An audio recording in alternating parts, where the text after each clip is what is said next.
Not everybody wants to get out of prison. Hi, my name is Dr. Natalie Jones. I spent many years working with men and women who are victims and perpetrators of abuse, and I spent a number of years working in the correction system here in California.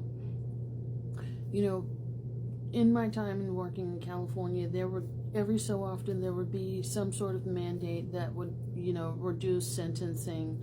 The governor, our governor Gavin Newsom, would pass down this, something, and the most recent one that I recall, upon my time working there was like, reduction in nonviolent offenses, right? So that means that their sentence gets reduced if they're in prison for a nonviolent offense. And the idea was California wanted to reduce prisons in the state. And so they wanted to work towards closing a number of prisons in the state. And so, unfortunately, when those types of things come down the pike, they're often immediate. And so we're doing a mass discharge of people from prison back out onto the street. And things don't always work out as well as we plan, right? So if you've got guys and women and guys that have been down a long time, then they're suddenly going back out into the real world. It's like, they got to find housing, they got to find all this other kind of stuff, and sometimes that doesn't always work out. Some people are ready to go. They're like, yes, finally, prayers have been answered, I'm ready to go. But there's a lot of people that do not want to leave prison. So if you think about it, a lot of people get a lot of their needs met in prison. So they, there's food, there's shelter, there's water, and now you get medical, you can go to school, you can go to college, you can get a trade, so you can have a job. But you can also have access to things like mental health, so therapy and things like that, medication, if you have medical equipment and things like that. Those are taken care of by the state. So a lot of the needs are taken care of. And believe it or not, there's a lot of structure that comes with being in prison.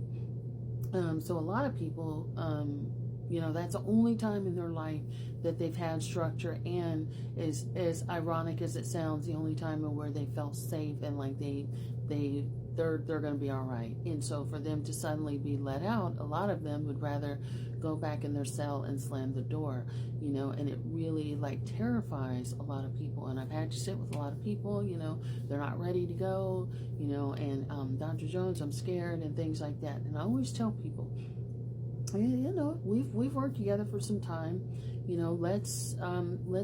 Let's give it a chance. Let's put your skills that you've learned to use. There's people that worry about sobriety and all these other things that sort of come flying at them now. Like, these are typically a lot of the times people that complain about freedom, but then when they get it, they run the other way. And this doesn't just happen in prison, right? So a lot of times, even in private practice, I've worked with people that are like imprisoned in their own mind. I guess my message here today is like, sometimes we can be so attached to, what is imprisoning us, a place of pain and a place of hurt that, and that like just sort of being attached to that does something for our identity, right? That just does something for our psyche, to say that, we're traumatized and we're abused. And you see a lot of times, you see people that just sort of lead with that, with their something, whatever it is on the internet, right? I'm this, I'm that, and it's like these labels and these warning labels is what I like to call it. But my message is, don't be so attached to what is imprisoning you that you can't like allow yourself to go and be a part of a bigger world, right? So don't allow your world to be so small, be so affected by one thing, one person, one instance in life, that you can't allow yourself to see the other side of things, or that you don't want to allow yourself to go out into the free world. And like these men that would get freaked out, oh my gosh, I would talk to them, they would get freaked out. They would try to go and commit another offense so they could come right back, right? Because it's like, I know what works for me. Being out here does not work for me. I'd rather be in prison for the rest of my life. And it's, they sort of resign themselves to that.